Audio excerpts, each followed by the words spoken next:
اگر ایران به جز ویران سرا نیست، من این ویران سرا را دوست دارم.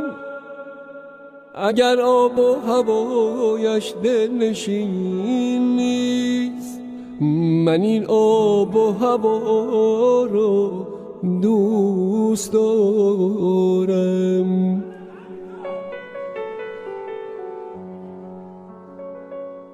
به شوق خار صحراهای خشکش، من این فرسود پا را دوست دارم. اگر تاریخ ما افسانه رنگ است، من این افسانه ها را دوست دارم.